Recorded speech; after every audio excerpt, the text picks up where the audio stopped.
Good morning बच्चों, शुभ प्रभात। कक्षा 8 पाठ 2 वर्ण विचार। वर्ण क्या हैं यह आप आपकी पिछली कक्षा में भी पढ़ चुके होंगे, लेकिन फिर से आज हम वर्ण के विषय में पढ़ते हैं। वर्ण क्या होते हैं? वर्ण भाषा की सबसे छोटी इकाई होती है। तो चलिए वर्ण के विषय में पढ़ते हैं। मुख से उच्चारित ध्वनियों के लिखित रूप को वर्ण कहते हैं। अर्थात हम जो कुछ भी बोलते हैं और उसका जो लिखित रूप होता है वह वर्ण कहलाता है। वर्ण भाषा की सबसे छोटी इकाई होती है। जैसे अ, ब, स, द, क, ख, ग। यहाँ पर और इनके नीचे जब ये हलंत होता है तभी वह वर्ण कहलाते हैं। मूल रूप में वर्ण है ये, जैसे क है, यहाँ पे हमने ये क शब्द बनाया तो ये मूल रूप है इसमें। तो इसका मूल रूप में क्या होता है? क। अगर हम इसका वर्ण विच्छेद करेंगे तो क्या होगा? क प्लस आ। तो ये हमारे मूल रूप में यह वर्ण हो जाएगा जब इसके नीचे हलंत लगा होगा। इस प्रकार वर्ण की परिभाषा है भाषा की वह मूल ध्वनि जिसके और खंड नहीं किए जा सकते। खंड का अर्थ होता है टुकड़े। इस प्रकार भाषा की वह मूल ध्वनि जिसके और टुकड़े नहीं किए जा सकते हैं उन्हें वर्ण कहते हैं। वर्ण को अक्षर भी कहा जाता है। अब है आगे वर्णमाला। वर्णों के क्रमबद्ध एवं व्यवस्थित समूह को वर्णमाला कहते हैं। अर्थात जो वर्ण क्रम से और व्यवस्थित रूप में लिखे हों उन्हें ही हम वर्णमाला कहेंगे।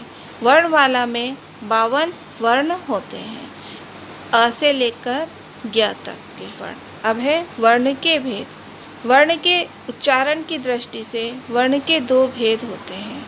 पहला है स्वर, दूसरा व्यंजन। स्वर, अब स्वर किसे कहते हैं इसके विषय में पढ़ते हैं। जिन वर्णों का उच्चारण स्वतंत्र रूप से बिना किसी अन्य वर्ण की सहायता लिए किया जा सकता है उन्हें स्वर कहते हैं। इनकी संख्या 11 होती है।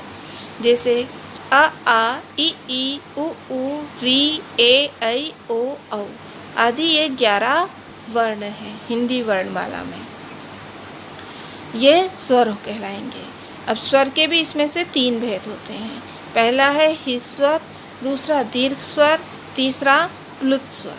हिस् स्वर में हिस् का अर्थ होता है छोटा या अल्प।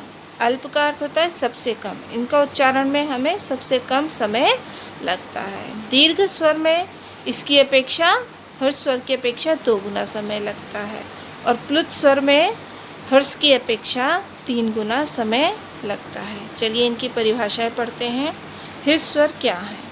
जिन स्वरों के उच्चारण में अल्प समय लगता है उन्हें हिस् स्वर कहते हैं। अल्प का अर्थ होता है कम समय, अर्थात जिन वर्णों का उच्चारण करते समय हमें कम से कम समय लगता है उन्हें हम हिस् स्वर कहते हैं।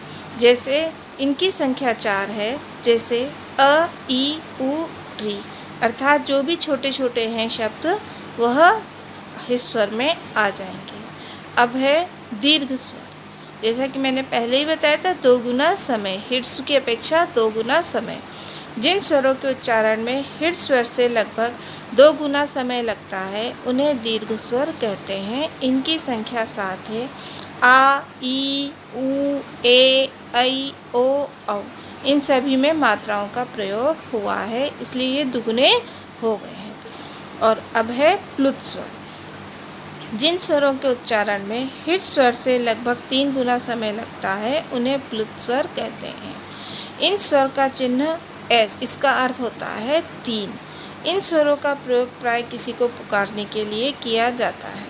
जैसे कभी कभी हम बोलते हैं किसी स्वर को लंबा ही खींच लेते हैं। जैसे यहाँ पे श्याम, ओम, कहाँ हो, इस तरीके के शब्द बोलते हैं तो वहाँ पर प्लुत स्वर होते हैं। वर्तमान समय में हिंदी भाषा में प्लुत स्वर का प्रयोग समाप्त हो गया है। हमारा अगला विषय है स्वरों की मात्राएं। मात्राएं आप सभी जानते होंगे कि मात्राओं का प्रयोग हम व्यंजन में करते हैं। इसकी परिभाषा पढ़ते हैं। शब्दों के लिखने में स्वर का मूल रूप में या मात्रा के रूप में प्रयोग किया जाता है। जो भी अर्थात स्वर होते हैं उनका हम प्रयोग मात्राओं के रूप में किया जाता है और ये मात्राएं मुख्य रूप से व्यंजन में लगती हैं। देखिए अ है, इसकी कोई मात्रा नहीं होती है क्योंकि ये व्यंजन में ही छुपा हुआ होता है, जैसा कि मैंने आपको क वर्ण में बताया था। अब है बड़ा। बड़ा की मात्रा ये होती है, इसका है आकाश। ई छोटी की मात्रा ये है किसान। बड़ी बीमार। छोटा ऊ पुल। बड़ा ऊ शूल। री वृक्ष। ए की शेर। ऐ सदैव। ओ शोर। औ ठोर। अंग मंत्र। अंगः दुखः। इस तरह से इनका प्रयोग किया जाता है। मात्राओं का प्रयोग इस तरह व्यंजन के साथ किया जाता है। अब है मात्राओं का प्रयोग हम किस रूप में करना चाहिए, उसी के कुछ नियमों के बारे में बताया गया है। अस्वर सभी व्यंजनों में निहित रहता है, अर्थात जैसे मैं पहले ही आपको वर्ण में बता चुकी हूँ कि जितने भी वर्ण होते हैं जब तक उसमें हलंत नहीं लगा होता है तब तक उसमें अस्वर छुपा हुआ रहता है, अतः इसकी अलग से कोई मात्रा नहीं होती है। इस कारण इसकी कोई मात्रा नहीं होती है। दूसरा नियम है ऊ और बड़ा ऊ की मात्रा का प्रयोग र की पीठ पर होता है।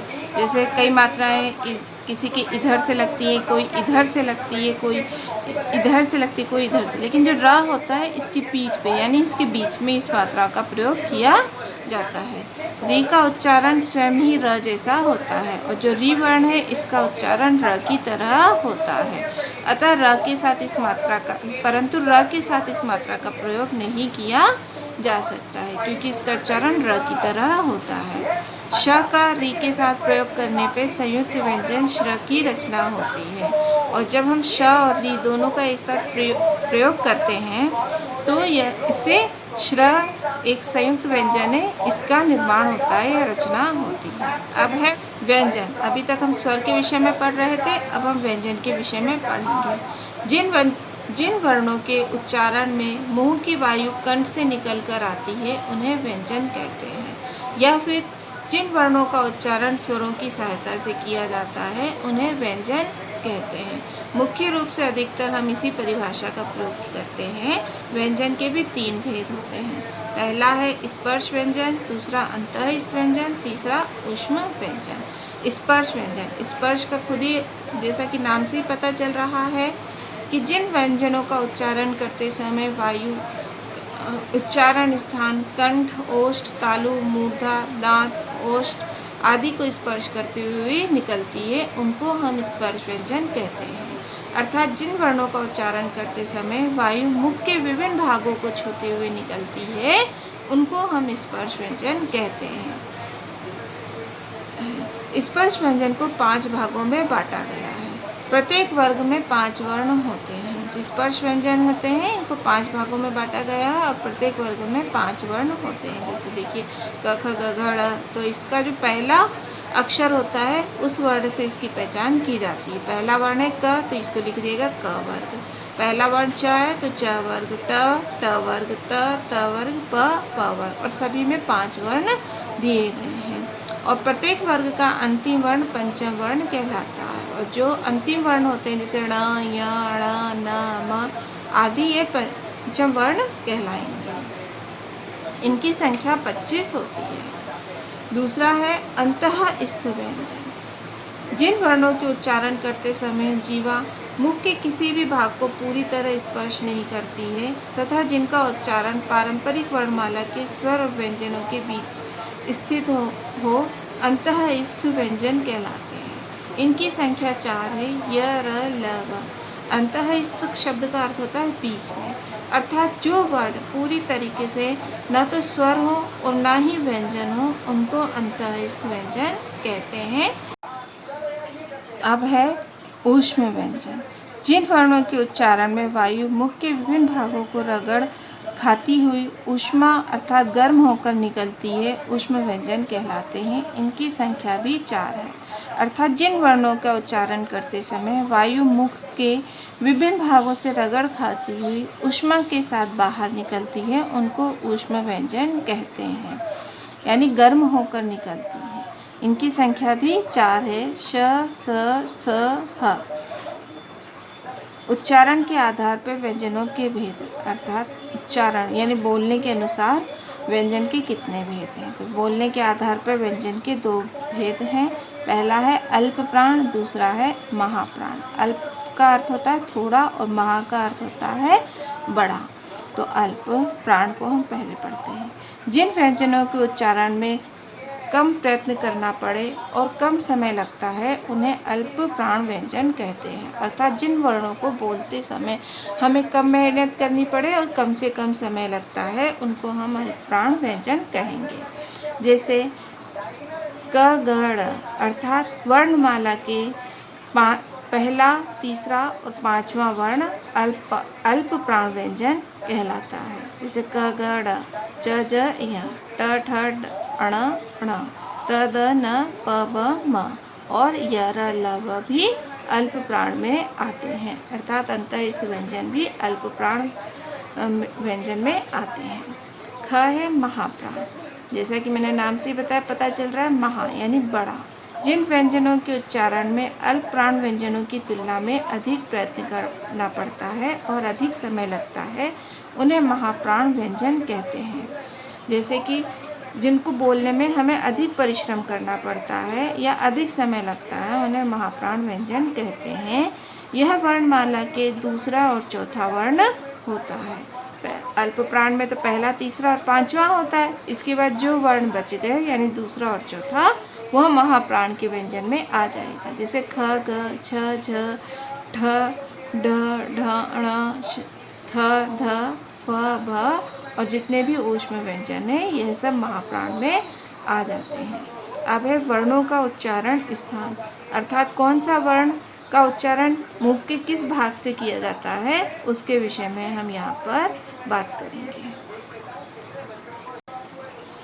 अब हम पढ़ते हैं किस व्यंजन का मुख के किस भाग से उच्चारण किया जाता है। पहला है कंठ। कंठ से आ, क, ख, ग, घ, ड़ और ह इन वर्णों का उच्चारण किया जाता है और इनको कंठव्य वर्ण कहा जाता है। वायु कंठ से टकराती हुई निकलती है। दूसरा है तालु। तो तालु से किन वर्णों का उच्चारण किया जाता है? ई, च, छ, ज, झ, य, श। इनको तालव्य वर्ण बोलते हैं। मूर्धा ट, ठ, ड, ढ, र, श। इनको मूर्धन्य व्यंजन बोलते हैं क्योंकि वायु मुख के अंदर की छत के अगले भाग से टकराती हुई निकलती है। दंत यानी दांतों से जिन वर्णों का उच्चारण होता है त, थ, द, ध, न, ल, स आदि वर्ण दंत वर्ण हैं। इनको दंते वर्ण भी कहा जाता है। इनका उच्चारण करते समय वायु दांतों से टकराकर बाहर निकलती है। अब है ओष्ठ। ओष्ठ से ऊ। आप स्वयं बोल के देखिएगा, देखिए कैसे वर्णों का उच्चारण हो रहा है। उ, प, फ, ब, भ, म। इनको हम ओष्ठीय वर्ण बोलेंगे। इसमें वायु ओठ से टकराती हुई बाहर निकलती है। नासिका। नासिका का अर्थ होता है नाक से। जिन वर्णों का उच्चारण नाक से किया जाता है उन्हें नासिका वर्ण बोलते हैं या नासिक्य वर्ण बोलते हैं। ण, ण, न, म आदि। कंठ तालु। कंठ तालु से कौन से वर्ण निकलते हैं? ए। यानी ए और ए इस वर्ण का उच्चारण करते समय कंठ और तालु दोनों ही स्थानों का प्रयोग किया जाता है, इसलिए इनको कंठ तालव्य वर्ण भी कहा जाता है। वायु कंठ और तालु से टकराते हुए निकलती है। कंठ ओष्ठ। यहाँ पर ओ औ कंठोष्ठी वर्ण है। वायु कंठ और ओष्ठ दोनों जगह से टकराती हुई बाहर निकलती है। दंतोष्ठ में है व वर्ण, इसको दंतोष्ठीय वर्ण बोला जाता है। इसमें वायु दांत और ओष्ठ से टकराती हुई बाहर निकलती है। अब है स्वर तंत्रियों के कंपन के आधार पर व्यंजनों के भेद। जो हमारी स्वर तंत्री होती है वहाँ पर एक झिल्ली सी होती है, तो कई वर्ण हैं जिनका उच्चारण करते समय वह झिल्ली, उस झिल्ली में कंपन होता है। तो उसके आधार पर कौन कौन से वर्ण हैं उसके विषय में हम पढ़ते हैं। इसके दो भेद होते हैं, अघोष और दूसरा है सघोष। अर्थात कंपन के आधार पर व्यंजन के दो भेद हैं, अघोष और सघोष। अघोष, जैसा कि नाम से ही पता चल रहा है, इसमें घोष में अ लगा हुआ है। अ का प्रयोग हम नहीं शब्द के रूप में करते हैं या नकारात्मक रूप में करते हैं। तो जिन वर्णों का उच्चारण करते समय स्वर तंत्रिकाओं में कंपन उत्पन्न नहीं होता है, जैसे यहाँ पे लिखा नहीं होता है, अर्थात जिन वर्णों का उच्चारण करते समय स्वर तंत्रिकाओं में कंपन नहीं होता है उन्हें अघोष ध्वनि कहते हैं। जैसे क, ख, च, छ, ट, ठ, त, थ, प, फ, श, स। तो इसमें वर्णमाला का पहला और दूसरा वर्ण आता है। इसके अलावा ऊष्म वर्ण का भी प्रयोग किया जाता है। अब है सघोष वर्ण। जी, स का अर्थ होता है सकारात्मक, ठीक है, अर्थात इसका प्रयोग हाँ के रूप में हम करते हैं। तो जिन वर्णों का उच्चारण करते समय स्वर तंत्रिकाओं में कंपन उत्पन्न होता है, अघोष में तो नहीं होता है कंपन और सघोष में कंपन उत्पन्न होता है, उन्हें सघोष ध्वनि कहते हैं। जैसे इसके अंदर सभी स्वर आ जाएंगे, आ ई उ री ए ऐ ओ औ आदि। और व्यंजन वर्ण में जैसे पहला और दूसरा तो अघोष में चला गया है व्यंजन वर्ण, तो अब बचे हमारे शेष हुए तीसरा, चौथा और पांचवा वर्ण। तो तीसरा, चौथा और पांचवा वर्ण है ग, घ, ड़, ज, झ, ञ, ठ, ड, ढ, ण, द, ध, न, ब, भ, म और अंतःस्थ वर्ण आदि। अब है संयुक्त व्यंजन। संयुक्त, जैसा कि नाम से ही पता चल रहा है, जोड़ना। संयुक्त का क्या अर्थ होता है? जोड़ना। और व्यंजन यानी वर्ण है, जो व्यंजन वर्ण है उनको, अर्थात कुछ संयुक्त वर्ण ऐसे होते हैं जो दो वर्णों से जोड़कर बनते हैं या मिलकर बनते हैं। इनकी संख्या 4 है, छ, त्र, ज्ञ, श्र। देखिए ये कैसे बने हुए हैं। जैसे छ क्षत्रिय है, यह क और श षटकोण वाला दोनों वर्णों को मिलाकर छ क्षत्रिय बना है। त्र, त और र इन दोनों वर्णों को मिलाकर बना है। य, ज और ञ को मिलाकर बना है। श्र, श और र वर्ण को मिलाकर बना है। इस प्रकार ये चारों वर्ण दो वर्णों को जोड़कर बने हैं, इसलिए ये संयुक्त व्यंजन कहलाते हैं। अब है द्वित्व व्यंजन। द्वित्व का अर्थ होता है दो बार, अर्थात एक ही वर्ण का जब हम दो बार प्रयोग करते हैं तो उन्हें द्वित्व व्यंजन कहते हैं। जैसे कि यहाँ पे पक्का, चक्का, चक्की, यहाँ पे क्या है, दो वर्ण एक जैसे वर्णों का प्रयोग दो बार किया गया है। जैसे क का प्रयोग दो बार किया गया है। बच्चा, इसमें भी दो बार च का प्रयोग किया गया है। पत्ता, यहाँ पर भी त का प्रयोग दो बार किया गया है। और पहला वर्ण होता है वह स्वर रहित होता है, अर्थात आधा होता है, उसमें हलंत लगा हुआ होता है। तो या तो हम हलंत लगा के इस वर्ण को लिख सकते हैं या इस तरीके से हम लिख सकते हैं। अयोगवह। अयोगवह वर्ण है अंग और आह। इन दोनों वर्णों का प्रयोग स्वरों के समान ही व्यंजनों के साथ किया जाता है। ये वर्ण ना तो पूरी तरह से स्वर है और ना ही व्यंजन है, और इनका प्रयोग स्वर और व्यंजन दोनों के साथ ही किया जाता है। यह 3 प्रकार के होते हैं। अयोगवाह के 3 भेद होते हैं। पहला अनुस्वार, दूसरा अनुनासिक, तीसरा विसर्ग। अनुस्वार का उच्चारण केवल नाक की सहायता से किया जाता है। इसका चिन्ह अंग की बिंदी है। इसका उच्चारण न के समान होता है, जैसे जंगल, अंग, संतरा, अंत आदि। दूसरा है अनुनासिक वर्ण। इसके उच्चारण में वायु नाक और मुख से एक साथ बाहर निकलती है। इसका प्रयोग चंद्र बिंदी के रूप में किया जाता है, जैसे चांद, हंसी, आँच, छाँव आदि। विसर्ग का प्रयोग केवल तत्सम शब्दों में ही किया जाता है, जैसे प्रातः, अतः आदि।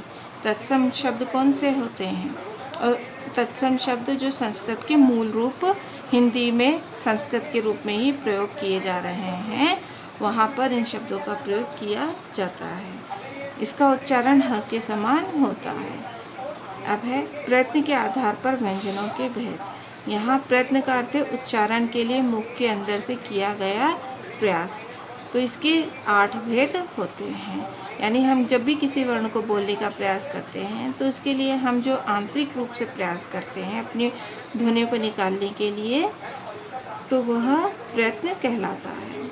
इस आधार पर व्यंजन के 8 भेद हैं। पहला स्पर्श, दूसरा स्पर्श संघर्षी, तीसरा नासिक्य, चौथा पार्श्विक, पांचवा प्रकंपित, छठा उच्छिप्त, सातवां संघर्षी और आठवां अर्धस्वर।